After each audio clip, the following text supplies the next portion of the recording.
So దానికి రిలేటెడ్గా ఉంటుందని పెట్టాం కానివ్వండి, లేకపోతే అది క్యాష్ చేసుకుందాం ఇంకో ఉద్దేశం ఏమి మాత్రం లేదు. Okay okay.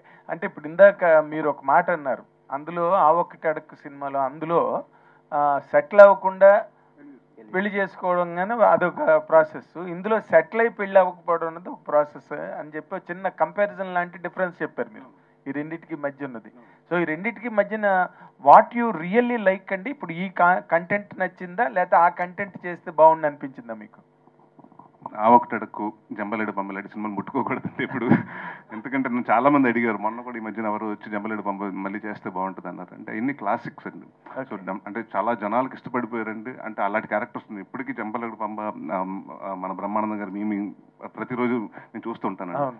సో ఒక్కసారి ప్రేక్షకులకు అంత వెళ్ళిపోయిన సినిమాలు మనం ముట్టుకోకూడదండి.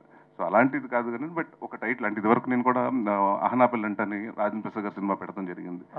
గమ్యం శ్రీకాంత్ గారి సినిమా కూడా ఉందండి, మళ్ళీ మా గమ్యం పేరు పెడతాం జరిగింది. సో ఈ సినిమాకి బాగుంటుంది టైటిల్ గా పెడతాం జరిగింది కానివ్వండి, ఇంకా వేరే ఉద్దేశం లేదండి. ఓకే. అబ్బుర్ రావు గారు, ఇప్పుడు ఈ సినిమాకి ఎల్బి శ్రీరామ్ గారు డైలాగ్ రాశారు దానికి అప్పుడు, బట్ ఈవి సత్యనారాయణ గారు చాలా వరకు చెక్కున్నారు అండ్ హాజ్ ఆల్సో అంటే ఎన్కరేజ్డ్ ఎల్బి శ్రీరామ్ గారికి ఆ స్కోప్ ఇచ్చి రాయడానికి.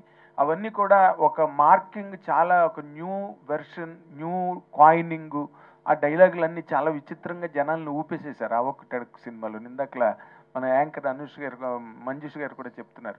ఇప్పుడు మీరు ఏమైనా న్యూ వెర్షన్ ఏమైనా పట్టుకొస్తున్నారా ఈ డైలాగుల్లోని? కాయినేజెస్ కానీ, లేకపోతే ఆయన మార్క్, చిన్న మార్క్, ఈవి సత్యనారాయణ గారి మార్క్ కనిపించేటట్టుగా? ఆయన చెప్పింది నేను చెప్తాను. ఆయన స్టైల్ని టచ్ చేయకూడదండి. ఈవి గారిది ఒక ప్రత్యేకమైన శైలి.